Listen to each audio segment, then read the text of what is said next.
Ngikubingele mbukele ekhaya sohlele nathi kuna Kznnt News. Kama lami ethi Mncango. Sinenhlanhla namhlanje sinephini lemail khona phakathi kwethu uGajeni osuka le kumasipala eMadlangeni. Sikubingelele Deputy Mayor.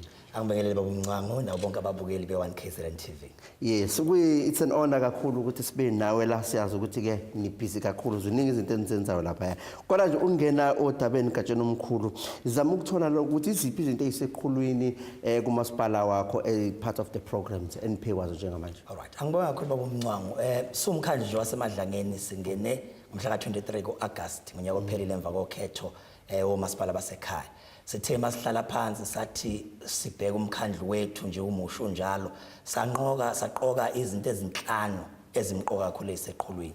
Okokuqala ukuthi siguqule indlela yokusebenza komasipala ngoba kubalekile ukuthi sihambisane nomgomo obekwe umnyango wakwaCocta kazwelonke okuthiwa back to basics okhulumisa udaba lokuthi omasipala benze lokho kubalekile eqala kuvala ama pothole akubhekele inqalasizinda kagesi namanzi njalo njalo. Ngakho ke sithe ukuze nathi sihlelo kuhambisana lolo hlelo back to basics asihlele phakathi as an institution njengomkhandlu ukuthi ukusebenza kwethu akuhambisane kahle imigomo yokusebenza ayiqonde nemithetho lawo lo masipala okokuqala lokho. Okwesibili ke sathi ake siphuthumise ukubhekela inqalasizinda ngoba inqalasizinda yithi indala kakhulu. Ngakho ke awukwazi ukuthuthukisa indawo ungabhekeleli iqala inqalasizinda obala kuyimigwaqo izindlu ugesi ezokuthutha kwendle njalo njalo. Okwesithathu sikuphakamisile ukuthuthukiswa komnotho ngoba uma usuyilungisile inqalasizinda ukwazi ukuheha abatshali izimali ngoba bakithi bentula amathuba emisebenzi kangaka nje kubalekile ukuthi nathi njengabaholi senze indawo yakithi ikwazi ukuvuna abantu abafuna ukuyiphilisa ngezamabhizinisi nangokuzithuthukiswa komnotho. Ngakho ke kubalekile ukuthi siheha abatshali izimali sifake neindustry abazokwazi ukukhiqiza izinto ezinkulu emphakathini wakithi. Okwesineke ukuthuthukisa abantu abasha kanye namakhono abantu abasha abaningi bathi ayimangiphuma nje esikoleni ku-matric ngizokwenza njani.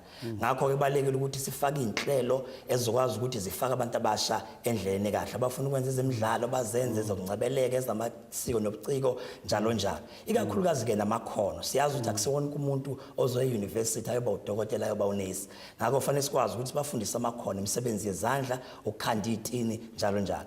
Okugcina ke sikubone kuyinto ebalekile kakhulu ukuthi sikwazi ukuthi sibhekelele ukuvuselela izimayini ezokungcebeleka kanye nezokuvakasha kanjalo nezokulima ngoba indawo yakithi isizinde esikhulu kabi sezimayini ukuthi sizivuselele lezo imayini nobudlelwane sibe nabo siqinise futhi nezimayini ezokungcebeleka ke sidolobha lona lodwa South Africa elidolobha phakathi kwesiqiwu.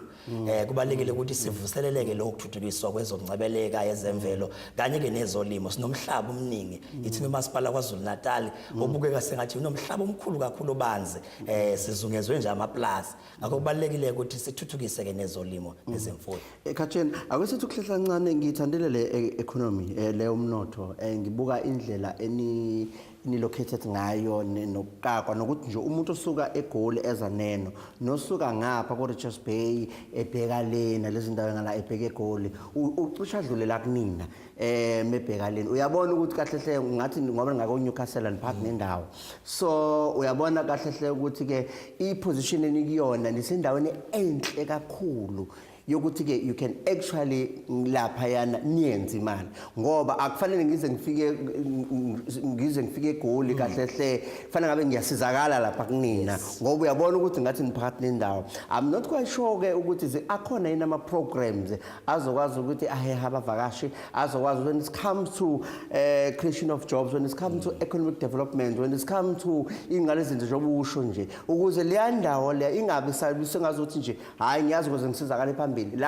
la kunina ngidlule nje ezifa likhe idolobha kade likhona uyabona akube nezinto nje ezongiheha hayi angene emandleni uyabona hayi akungene emandleni ngoba ngiyazi emandleni khona izinto enjengokuthi awangenze isibonelo lezi zinto indawo vele idumile ngiyazi ukuthi mesithi hayi Max Emlazi hayi okay yadina hayi uyabona le ngiyazi ukuthi khona indawo eselokhuzeni ezongiheha somehow emandleni ngingavane nje ngithi shwing eGoli akudlule lapha ngithi short left ngene kunina bese ngiyaqhubeka zikhona into enjalo ezokwazi ukuthi zihehe sizobona leli dolobha leli. Siyabonga kakhulu usomqulu wethu ke wentuthuko phecelezi IDP yethu Yes. ikhulumisa kakhulu lokho ukuthi we are strategically located Yes, phakathi kweGoli neNorth Coast. That's right, So that's right. siku R34 nje umzila ophithizela kakhulu mawusuka koNquthu usuka khona la. Amatekisi Onke ahamba amatekisi la, adlula namabhasi khona. ahamba, imoto ehamba. Kunjalo nje zonke indawo. right. So sifuna ukuvuselela lokho. Indawo yakithi bayibiza nge-sleeping giant ngoba indawo ene potential enkulu kakhulu.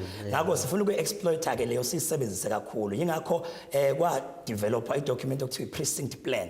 Ekhulumisa lezo inhlelo kanjalo ukuthi sivuselela kanjani leli thuba leli ukuthi indawo yakithi isendaweni enhle kakhulu. Ngakho ukukhuluma indaba zokuthi sibe nendawo ezodayisa amaveji khona lapha emzileni, sibe negarage elisezingeni eliphezulu, sibe nama-outlets noma indawo ekwazi ukuthi zibamba abantu ukuthi ushiye umnotho ungathi buye eGoli ufike la eRichards Bay ungafaka ngisho u2 emadlangeni. Katshe nawe nisibonele ngizosuka lana ngikhathele mhlawumbe soko 4 5 kunsuku ntamba vele kune-stretch usuka la usayefrahead ungaqhubeki ngiyazi ukuthi ngikhathele ngibona decide ukulala ngivuka ekuseni awusakaze siqinqike nayimoto madoda ngabe sifika silale lapha kunini bese siyavuka sihamba yabona izinto ezinjalo nje. Hayi sinalo kakhulu uhlelo njengamanje ngoba sikhuluma nje ngezokuvuselela ezokungcabeleka indawo yakithi kuyilona lodwa idolobha eSouth Africa elinesiqiwu ngaphakathi sinazo indawo ezisezingeni elihle kakhulu zokungcabeleka nokulala nokuphumula ama-lodge ama-B&B. Ngakho sifuna ukuthi sitshale kakhulu imali sithuthukise lezi indawo ezinjalo ukuthi mawufika eUtrecht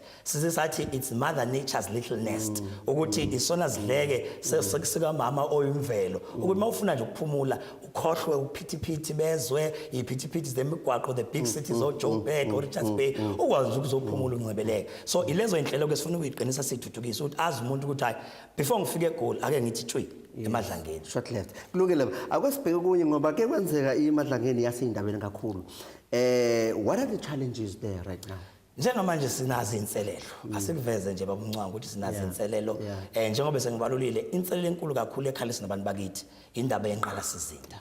Sinenkinga enkulu kakhulu imigwaqo ayikho esimeni abantu indawo zokuhlala banazo ama housing backlogs abantu bakithi ngoba kwakuyindawo eyayihlelwe ngohlelo lobandlululo ukuthi cha idolobha labelungu ngakho ke nokuhlelwa kwalo kwahlelelwa abantu abayidlanzana kwathi makukhula abantu inhlelo zangenziwa ukuthi akubhekelwe phela abantu abasemakhaya nabo bawuthola ugesi nabo bakwazi ukufakelwa amanzi abathuthelwe indle ngendlela ehloniphekile abantu bakithi bangasebenzisa igangu kuyikhulula. Ngakho ke ilezo inselelo ezikhona nje ukufakelwa kwamanzi njalo njalo wenzaba zogesi inqala sizinda endala kakhulu eneminyaka idolobha lethu lasungulwa 1854. So nje ilezo zinto ke ezinkinga kakhulu ukuntuleka kwamathuba emisebenzi nama social ills ke abamba zonke indawo ikakhulukazi lezo inselelo ukuthi kunekubambezeleka kokushintshwa kwenqala sizinda ngenxa ye-planning yaphambilini eyayihlelelwe idlanzana neqeqebane elincane. Okay no Khatsheni akwesengaseyitolo KZN News soka nayo sithi aphuza amanzi